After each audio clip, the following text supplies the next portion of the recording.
a young boy from Gaza through the PSC and other organizations to come to our town. This boy from Gaza stood here and saw what we did. So thank you very much, Paul.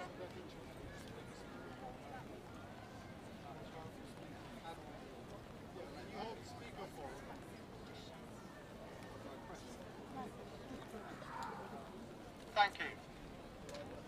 I'm going to read a statement sent to me by a boy who lives in Gaza. His name is Saeed Habib. He's 20 years old.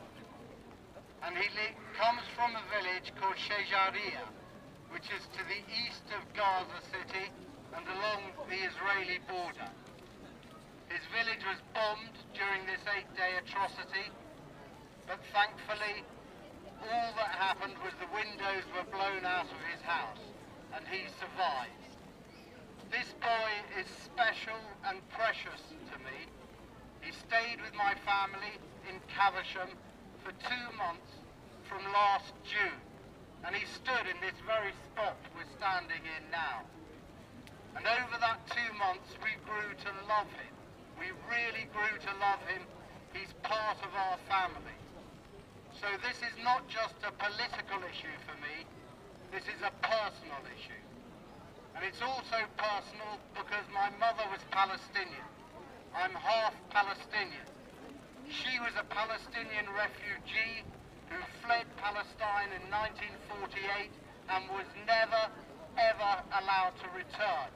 Even in her old age, she was not allowed to return to look at the house in which she was born. So I'm imploring you here today to make sure this is not a one-day only event. The people of Palestine face oppression and brutality on a daily basis. So please oppose that oppression, not just today, but every day. And not just in Gaza, but in the West Bank as well, because all Palestinians are suffering. And I'll now read Saeed's statement exactly as he wrote it. Hello everyone, my name is Saeed. I'm a Palestinian living in Gaza. When I was in Reading last June, I celebrated my 20th birthday with my beloved family in Caversham. It really was a special birthday. In Gaza, it's so dark outside because we have no electricity. And it's raining. It makes me feel as if I'm still in Reading, but with the lights off. It might be raining in Reading today, which it is, which is a good thing, because a little bit later a rainbow may be drawn on our sky, the sky which we all have in common. It will vanish all those hard days that pass through, and a new life will start over again. It was absolutely unbelievable to be able to travel and leave Gaza, as it has been under blockade for more than 6 years. No one could get in or out of Gaza's borders. The borders were closed. 8 hours of electricity every day due to the lack of fuel that is controlled by Israel. But thank God, after 4 months of hard work and struggling, I finally got a visa and a chance to be in England. And my words can't express how grateful and thankful I am to my family in Caversham that helped me from the early beginning until the end to achieve my biggest dreams. I loved Reading.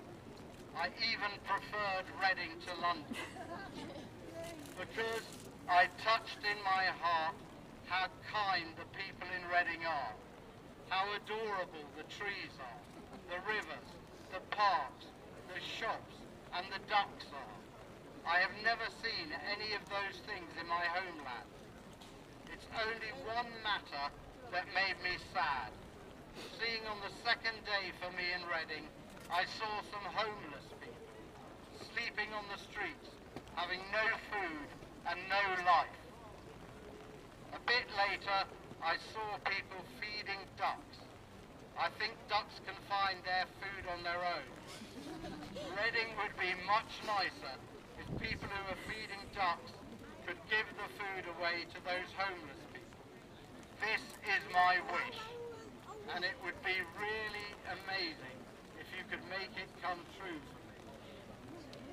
When I got home, it was so difficult to readjust my life back to my normal, as it used to be before visiting England. I was used to having everything I need in my life: food, water, electricity, and being able to travel anywhere I wanted. You might think that's so normal for you to have all those things by default, but for our lives, that is a miracle. Finally, I'd like to thank you all for listening, and I'd like to thank the organiser of this event for giving me a chance to share my love and respect with all of you. Thanks to the PSC people who showed me the opposite of what people in Gaza think. They used to think that they were alone and no one supports their cause or even stands by their side. Thanks to my family in Reading and for all the things that happened. May God bless all of you. Warmest wishes and lots of love, Saeed. So please, for Saeed, don't forget Gaza. Don't. Viva Palestina. Thank you.